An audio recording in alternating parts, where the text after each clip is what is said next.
আসসালামু আলাইকুম ওয়া রাহমাতুল্লাহি তাআলা ওয়া বারাকাতুহু। আল্লাহ নবী ঈসা আলাইহিস সালামকে আল্লাহ তাআলা আরো মাইন্ড ব্লোয়িং মুজিজা দিয়েছিলেন। ওয়া উবরিউল আকমাহা ওয়াল আবরাসা ওয়া উহিল মাউতা বিইذনিল্লাহ। শ্বেত রোগী ধবল রোগীর গায়ে হাত বুলিয়ে দিলে রোগ ভালো হয়ে যেত। অন্ধ ব্যক্তির চোখে টাচ করে দিলে সে দৃষ্টিশক্তি ফিরে পেত। মৃত ব্যক্তিকে আল্লাহ নবী ঈসা আলাইহিস সালাম কুম বিইذনিল্লাহ বলার সাথে সাথে মৃত ব্যক্তি জীবিত হয়ে যেত। কিন্তু এই নবী আলাইহিমুস সালামদের বিদায় যখন ঘটেছে সাথে সাথে তাদের মুআজিজারও বিদায় হয়েছে।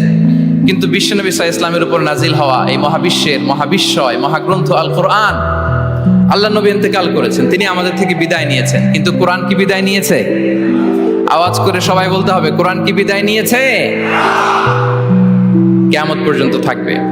বিশ্বনবী সাল্লাল্লাহু আলাইহি ওয়াসাল্লাম একটা আয়াত যেভাবে পড়তেন আমরা ঠিক হুবহু ওইভাবে পড়ি।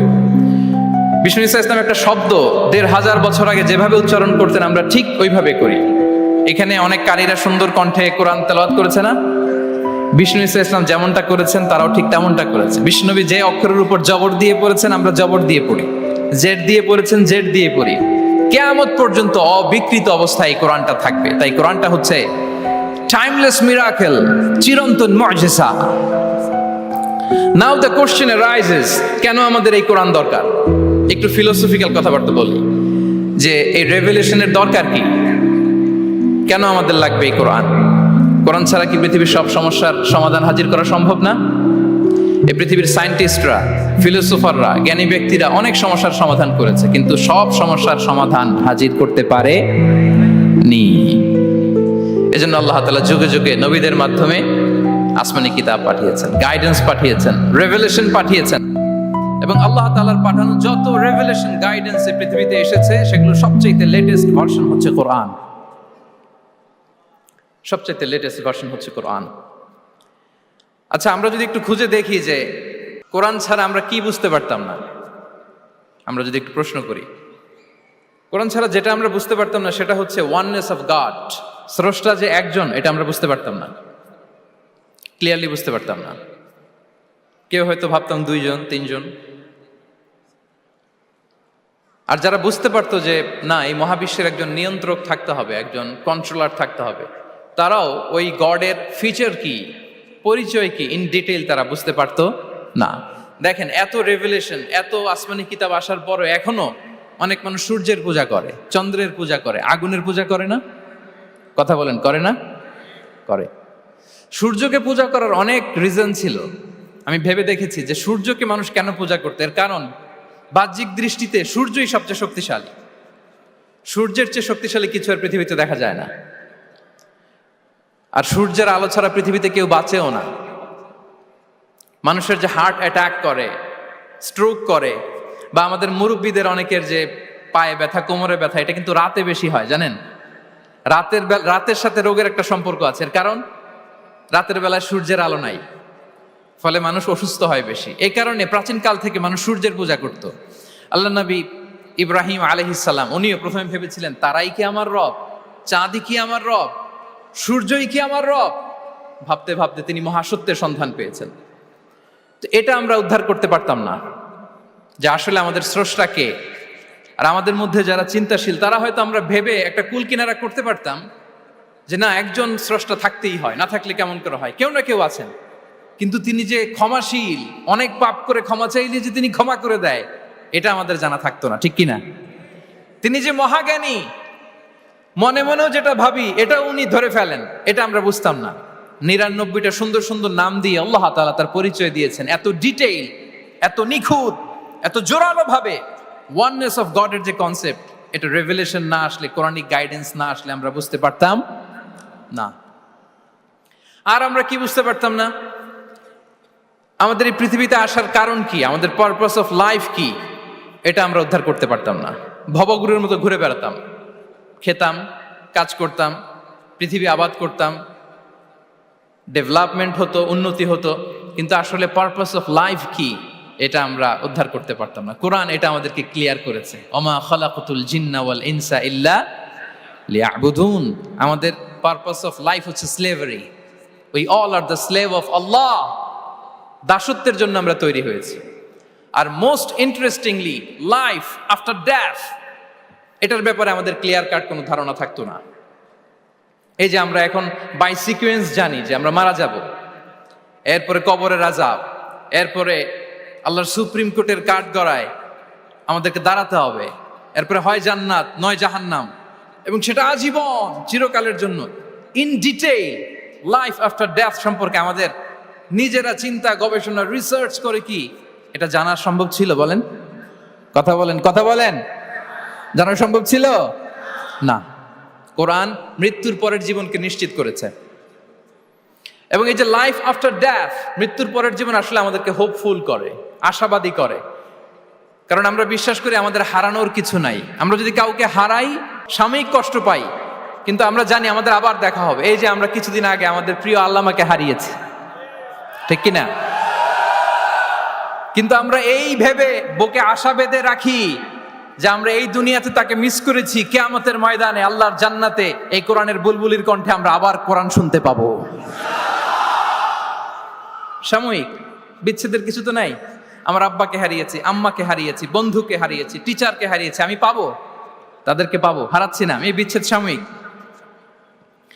এবং আখিরাত আসলে থাকতেই হবে। অন্যান্য অনেক ধর্ম আখিরাতের ব্যাপারে বলে, কিন্তু ইসলামের মতো এত ইন ডিটেইল নিখুঁতভাবে বলতে পারেনি। পুনর্জন্মবাদের কথা আপনারা শুনেছেন, ভালো করলে ভালো হয়ে আবার আরেক জন্মে আসবো, খারাপ করলে কুকুর হয়ে জন্মাবো, হ্যাঁ, বিড়াল হয়ে জন্মাবো, এরকম কথা অনেক ধর্ম বলে। কিন্তু ইসলাম এত সুন্দরভাবে দ্য কনসেপ্ট অফ আখিরা আমাদের সামনে হাজির করেছে। আল্লাহু আকবার। এটা হিউম্যান ব্রেইন দিয়ে ওই ব্যাপারে আমাদের কোনো কিছুই জানার সুযোগ ছিল যদি আল্লাহ তাআলা কোরআনিক গাইডেন্স না পাঠাতেন। এবং আখিরাত আসলে থাকতেই হবে। ইফ দেয়ার ইজ নো আখিরা, then this worldly life would be a joke. আখিরা না থাকলে তো এটা একটা joke, it's a fun, it's a rubbish thing. আখিরা থাকতেই হবে, কারণ অনেক কিছু পৃথিবীতে সেটেল হয়নি, সেটেল হয় না। আপনাকে মেরেছে, কাউকে হত্যা করেছে, কাউকে গুম করেছে, পৃথিবীর কেউ জানে নাই, তো এটা সেটেলমেন্ট হওয়া লাগবে না? কথা বলেন না কেন? There are plenty of issues are abandoned, unsettled. অনেক ইস্যু আছে, সেটেল হয় নাই, এগুলো সেটেল হবে। কড়াই গন্ডায় হিসেব চাওয়া হবে, যত ঋণ সেদিন আদায় করা হবে। চিল্লায় বলেন ঠিক কিনা? এজন্য আখিরাত লাগবে। এবং আখিরাত যদি না থাকে, এই পৃথিবীতে আমরা কোনো বিচার কার্যক্রম পরিচালনা করলেও ওইটা ইনসাফপূর্ণ হওয়া সম্ভব না। কোনো বিচার ইনসাফপূর্ণ হতে পারে না যদি আখিরাত না থাকে। ফর এন এক্সাম্পল, খেয়াল করে উত্তর দিবেন। একজন মানুষ 10 জনকে হত্যা করলো। কয়জনকে? সবাই বলুন, কয়জনকে? এখন তার বিচার করা হচ্ছে, বিচারের রায় আসলো ডেথ পেনাল্টি, মৃত্যুদণ্ড। কিন্তু তাকে কয়টা মৃত্যুর স্বাদ দেওয়া যাবে বলেন? হ্যাঁ, কয়টা? উনি মারছিল কয়টা? তো হয়েছে এটা, ও 10 জনের মারছে, 10টা প্রাণ হত্যার কষ্ট 10 জনকে দিল, কিন্তু ডেথ পেনাল্টিতে ওকে দেয়া গেল কয়টা কষ্ট? আখিরাত লাগবে না? কথা বলেন না কেন? লাগবে না? ওই দিন সব হিসাব হবে, ঠিক কিনা? প্রিয় ভাইরা, কোরআন আমাদেরকে এই গাইডেন্স দিয়েছে, আমাদের জানিয়েছে যে there is a life after death. আসল জীবন ওইটা যেটা মৃত্যুর পরে হয়। ওই জীবনের পরে আর কোনো মৃত্যু নাই, এজন্য সেটাই আসল জীবন। আমি অনেক মুসলিমের সাথে কথা বলেছি, অথবা আগে প্র্যাকটিসিং ছিল না এরকম অনেকের সাথে কথা বলেছি। তারা যখন কোরআন পড়ে তারা বলে যে এটা আবার কেমন বই, এটার স্টাইলটা একটু অন্যরকম, কোনো বইয়ের সাথে মিলে না। কেমন? তো তারা বলে যে হঠাৎ এটা আল্লাহর প্রশংসা শোনায়, এরপরে হঠাৎ করে আখিরাতের কথা বলে, আবার হিস্ট্রি বলে, আবার বলে এটা করো না, আবার ধমক দেয়। এটা আবার কেমন বই? As if it has the authoritarian পাওয়ার। এটার কেমন যেন একটা পাওয়ার আছে, এটা ধমক দিতে পারে। সুবহানাল্লাহ পড়বেন না? মাঝে মাঝে কিন্তু এই ঝাঁকুনির দরকার হয়, ধমক দিতে হয়। এই যে আপনি এবারের হজে একজন ক্রিশ্চিয়ান ক্ল্যারিক সাউথ আফ্রিকার ইব্রাহিম রিচমন্ডের নাম শুনেছেন না? উনি স্বপ্নে দেখেছে 2টা সাদা জামা পরো, আবার সাদা জামা পরো, এরপরে ধমক দেয় সাদা জামা পরো। এই ঝাঁকুনিতে সম্বিত ফিরে পেয়েছে। তো কোরআন মানুষকে এরকম ঝাঁকুনি দেয়, নাড়া দেয়। কোরআনের এই ক্ষমতা আছে, কোরআন ঘুমন্ত বিবেককে জাগিয়ে তোলে। আমরা ওমরে ফারুকের ঘটনা জানি। তিনি যখন কোরআন শুনে অবাক হলেন, বিশ্বনবী সাল্লাল্লাহু আলাইহি ওয়াসাল্লামকে ফলো করতেন যে উনি কি করে দেখি, কিভাবে কোরআন তেলাওয়াত করে এবং কি বলে। রাসূল সাল্লাল্লাহু আলাইহি ওয়াসাল্লাম তেলাওয়াত করছেন, ওমরে ফারুক পেছন থেকে শুনতেছেন। বিশ্বনবী তেলাওয়াত করছেন, আল হাক্কাতু মাল হাক্কাহ ওয়া মা আদরাকা মাল হাক্কাহ। তেলাওয়াত করছেন আর অসাধারণ কণ্ঠে তেলাওয়াত চলছে। ওমর ফারুক শুনতেছে, শুনতে শুনতে 41 নম্বর আয়াত পর্যন্ত যখন আসছে, বিশ্বনবী তেলাওয়াত করে ওমর ফারুক পেছন থেকে শুনে। তো ওমর ফারুক ভাবতেছেন ঘটনা কি, মোহাম্মদ তো কারো কাছে পড়েও নাই, শিখেও নাই, এত চমৎকার কাব্য প্রতিভা তার মধ্যে আসলো কিভাবে, কিভাবে মিলাই মিলাই বলতেছে। তখন বিশ্বনবী তেলাওয়াত করছিলেন, ওমা হুয়া বিকাউলি শাইরিন খলিলাম মা তুমিনুন। এই আয়াতের অর্থ হচ্ছে এটা কোনো কবির কথা নয়, খুব অল্প সংখ্যক লোকই তোমরা ঈমান আনো। অবাক হলেন, ঘটনা কি, আমি যে এটা ভাবতেছি মোহাম্মদ বুঝলো কেমনে? বিশ্বনবী তো তেলাওয়াত করতেছেন প্রাণবন্ত কণ্ঠে। তো মোহাম্মদ কি গণক হয়ে গেল নাকি? মানুষের ভেতরে কি চলে সে গণনা করে বলে দেয়, তা না হলে বুঝলো কি করে? সুবহানাল্লাহ। কোইন্সিডেন্টলি এর পরের আয়াতটাই ছিল ওয়ালা বিকাউলি কাহিনিন খলিলাম মা তাযাক্কারুন। না, এটা কোনো গণকের গণনা নয়, খুব অল্প সংখ্যক লোকই তোমরা উপদেশ গ্রহণ করো। সে তো অবাক, এটা কবিতাও না, এটা গণনাও না, এটা কি? পরের আয়াত ছিল তানজিলুম মির রাব্বিল আলামিন। এটা জগৎ সমূহের রব আল্লাহ তাআলার পক্ষ থেকে নাজিল হয়েছে। সুবহানাল্লাহ। আর একটা ঝাঁকুনি খেলেন। এজন্য এই ঘটনাটাকে আমি এভাবে বলি যে সূরা হাক্কা দিয়ে আল্লাহ তাআলা ওমর ফারুকের হৃদয়ে একটা ধাক্কা মেরেছেন। ওই ধাক্কায় উনি কালিমা পড়ে মুসলমান হয়ে গিয়েছেন। তাহলে কোরআনের এই পাওয়ার আছে। কোরআন নানা উপমা দিয়ে, মাসাল দিয়ে আমাদের কাছে গাইডেন্স হাজির করে যেন আমরা বুঝতে পারি।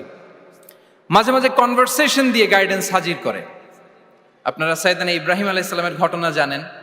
ওনাকে শিকল দিয়ে বেঁধে নমরুদের রয়্যাল প্যালেসে আনা হলো। নমরুদ বলল, ইব্রাহিম কাকে মানো? আল্লাহকে মানি। কোন আল্লাহ? রব্বি আল্লাযী ইউহয়ী ওয়া ইউমীত, এমন রবকে মানি যে জীবন দেয় মরণ দেয়। নমরুদ বলে, আমি তো এটা করি, আমার কাছে তো এটা, আমি জীবন দেই মৃত্যু দেই, তুমি আবার আরেকজনকে কোথায় খুঁজে পেলা যে জীবন দেয় মৃত্যু দেয়? তো জেলখানা থেকে ফাঁসির দণ্ডপ্রাপ্ত দুজন আসামিকে ডেকে আনা হলো। একজনকে বলা হলো শিরোচ্ছেদ করা হলো। আরেকজনকে বলা হলো শিরোচ্ছেদ করতে যাবে, বলে স্টপ, থামো, ওকে ছেড়ে দাও, ওকে আমি জীবন দিলাম। ইব্রাহিম দেখো, একজনকে জীবন দিলাম, একজনকে মৃত্যু দিলাম। ইব্রাহিম আলাইহিস সালাম বললেন, ফাইন্নাল্লাহা ইয়াতি বিশ-শামসি মিনাল মাশরিকি ফাআতি বিহা মিনাল মাগরিব ফাবুহিতাল্লাযী কাফার। নমরুদ, বুঝলাম একজনকে তুমি জীবন দিলা, মৃত্যু দিলা, এটা তুমি করতে পারো, জীবন দাও মৃত্যু দাও, কিন্তু আল্লাহ তাআলা প্রতিদিন উষা লগ্নে পূর্ব দিগন্ত থেকে সূর্য ওঠান, গোধূলি লগ্নে তিনি পশ্চিম দিগন্তে সূর্য ডোবান। নমরুদ, তোমার যদি ক্ষমতা থাকে তুমি সূর্যকে পশ্চিম দিক থেকে উঠিয়ে পূর্ব দিকে একটু নামাও। ফাবুহিতাল্লাযী কাফার। নমরুদ সে স্পিচলেস হয়ে গিয়েছে, ডামস্ট্রাক হয়ে গিয়েছে, পারে নাই। সুবহানাল্লাহ বিহামদি। এই যে আমরা বিভিন্ন বইয়ে কনভারসেশন পড়ি, হেওয়ার পড়ি, এগুলো সব কোরআন থেকে কপি করা। সুবহানাল্লাহ বিহামদি। কোরআনে এরকম কনভারসেশনের মাধ্যমে আমাদেরকে শিখিয়েছে, ঐতিহাসিক ঘটনার মাধ্যমে আমাদেরকে শিখিয়েছে। কোরআনিক দুই একটা গাইডেন্স বলে আমি শেষ করছি। কোরআনের একটা পাওয়ারফুল গাইডেন্স হচ্ছে আমাদের জন্য যে কোরআন আমাদেরকে খলিফা বানিয়েছে। কি বানিয়েছে প্রিয় ভাইরা? সবাই বলুন, খলিফা বানিয়েছে। কি বানিয়েছে? খলিফা। আমরা খলিফা বলতে অনেকে ভাইস জেনারেল, প্রতিনিধি এরকম বলি, আসলে খলিফা মানে ইনচার্জ। আল্লাহ বলেছেন, ইন্নী জাইলুন ফিল আরদি খলিফা, I am gonna appoint a successive human authority on earth. আমি জমিনে তোমাদেরকে ইনচার্জ বানাচ্ছি। ইনচার্জ মানে এই পৃথিবীর দেখভাল করার দায়িত্ব আমাদের, পৃথিবীর ভালো মন্দ দেখার দায়িত্ব আমাদের। আপনি চাইলেই লিটারিং করতে পারবেন না, যেখানে সেখানে প্লাস্টিক ফেলতে পারবেন না, চাইলেই বনায়ন ধ্বংস করতে পারবেন না, পাহাড় কাটতে পারবেন না, ওশেন গুলাতে ডাম্পিং করতে পারবেন না। এই যে এখন আপনার উত্তর মেরুতে দক্ষিণ মেরুতে বরফ গলে সি লেভেল বেড়ে যাচ্ছে, জানেন না আপনারা? যুক্তরাষ্ট্রের মানুষ তো অনেক সচেতন, আপনারা তো এগুলো ভালো জানার কথা। এই যে ক্লাইমেট চেঞ্জের কথা আমরা বলি, জলবায়ু পরিবর্তনের ব্যাপারে পৃথিবীর মোড়লরা তারা হয়রান পেরেশান, কি করবে? সাগরের পানি বেড়ে যাচ্ছে, পৃথিবীর তাপমাত্রা বেড়ে যাচ্ছে। আজ থেকে 30 বছর পরে মালদ্বীপ উইল বি ডিসঅ্যাপিয়ার কমপ্লিটলি। আজ থেকে 30 বছর পরে মালদ্বীপ আর থাকবে না। এন্টায়ার কান্ট্রি ওরা কোথায় শিফট করবে, ল্যান্ড খুঁজতেছে। আল্লাহু আকবার। তাহলে এটা আমাদের দায়িত্ব। আমরা চাইলেই পৃথিবীর তাপমাত্রাকে উষ্ণ বানাতে পারি না, চাইলেই বন ধ্বংস করে দিতে পারি না, চাইলেই পৃথিবীর পরিবেশ নষ্ট করতে পারি না। It's our responsibility to keep this planet inhabitable. এই পৃথিবীকে আমাদের বাসযোগ্য করে রাখতে হবে। এটা হচ্ছে খলিফা, কোরআনিক গাইডেন্স। আল্লাহু আকবার। কোরআন আমাদেরকে knowledge, research, innovation, scientific and technological অ্যাডভান্সমেন্টের ব্যাপারে উৎসাহিত করে। ইকরা বিসমি রাব্বিকাল্লাযী খালাক, read in the name of your lord who has created. পড়ো তোমার প্রভুর নামে যিনি শিখিয়েছেন। পড়ো বলতে শুধু ওই পড়া না, আপনি গবেষণা করবেন, আপনি ইনোভেশন করবেন। নিউজে দেখেছিলাম যে ভারতে মানুষ বই পড়ে পড়ে একটা নীরব বিপ্লব করে ফেলেছে ভারতে। এটা তো মুসলিম কান্ট্রিগুলো আগে করার কথা। আরব বিশ্বে তারা একটা কথা বলে যে আমরা হচ্ছে নাহনু উম্মাতু ইকরা, আমরা হচ্ছি উম্মাতু ইকরা। আমরা এমন জাতি যে জাতির প্রথম কথাই ছিল কি? ইকরা, পড়ো, রিসার্চ করো, গবেষণা করো। আমাদের ক্লাসিক স্কলাররা তারা এটা করতেন। আমাদের আল বিরুনি ছিল, আল কিন্দি ছিল, জাবির ইবনে হাইয়ান ছিল, খাওয়ারিজমি ছিল। তারা গোটা বিশ্বকে চ্যালেঞ্জ করেছেন, তারা দেখিয়ে গিয়েছেন। এখন এটা এই নলেজ ট্রান্সফার করে ওয়েস্টের কাছে এসেছে, খুব ভালো, আবার আমাদের কাছে যাবে, আমরা শেয়ার করবো এটা। তো এই কোরআন নলেজ সিকিং এর ব্যাপারে, রিসার্চের ব্যাপারে, ইনোভেশনের ব্যাপারে আমাদেরকে উৎসাহিত করেছে। কোরআন মানুষকে মানুষ হিসেবে কনসিডার করতে বলে, মানুষকে মানুষ হিসেবে কনসিডার করতে বলে।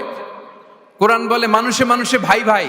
আপনারা শুনেছেন যে কাতারে যে ফিফা ওয়ার্ল্ড কাপটা হলো, একটা আয়াত তেলাওয়াত করে তারা ওয়ার্ল্ড কাপটার ইনগ্রেশন প্রোগ্রাম করেছে। আপনারা জানেন আয়াতটা কি ছিল? হ্যাঁ, ইয়া আইয়ুহান নাসু ইন্না খালাকনাকুম মিন যাকারিন ওয়া উনসা ওয়া জাআলনাকুম শুউবান ওয়া ক্বাবাইলা লিতাআরাফু। সুবহানাল্লাহ, কত পাওয়ারফুল মেসেজ। কোরআনিক গাইডেন্স আমাদেরকে কি শিখায় দেখেন। এই আয়াতটা addressed the entire human being regardless the colours, languages, এথনিসিটিস, সবাইকে বলেছে যে তোমাদের রুট এক, আমরা সবাই এক। ফ্রম অ্যাডাম এন্ড ইভ, আদম আলাইহিস সালাম, হাওয়া আলাইহিস সালাম, এখান থেকে আমরা এসেছি। আস্তে আস্তে আস্তে আস্তে এই হিউম্যান জেনারেশন।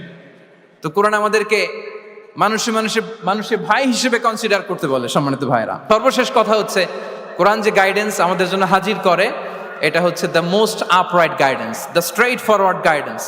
ইন্না হাযাল কুরআনা ইয়াহদি লিল্লাতী হিয়া আকওয়াম। এটা যে পথ দেখায়, এটা সিরাতুল মুস্তাকিম, এটা দ্য মোস্ট আপরাইট পাথ, এটা স্ট্রেইট ফরওয়ার্ড পাথ। আমরা যেন সেই সিরাতুল মুস্তাকিমের পথে থাকি, আমরা যেন কোরআনের সাথে নিজেদের সম্পর্ককে আরো মজবুত করি। আল কোরআন দ্য গাইডেন্স ফর হিউম্যানিটি।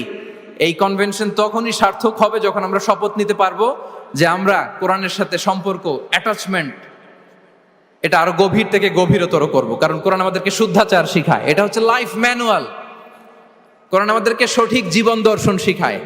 তাই প্রিয় ভাই এবং বোনেরা, আসুন কোরআনের সাথে আমরা আমাদের সম্পর্ককে আরো গভীর থেকে গভীরতর করি। কারণ কোরআনের সাথে সম্পর্ক গভীর করার মধ্যেই রয়েছে আমাদের আলোক স্নাত মুক্তি। আল্লাহ তাআলা আমাদের সবাইকে কথাগুলো বোঝার ও আমল করার তৌফিক দান করুক। হাযা মা ইনদি ওয়াল ইলমু ইনদাল্লাহ আলাইহি তাওয়াক্কালতু ওয়া ইলাইহি উনীব। আসসালামু আলাইকুম ওয়া রাহমাতুল্লাহি তাআলা ওয়া বারাকাতুহু।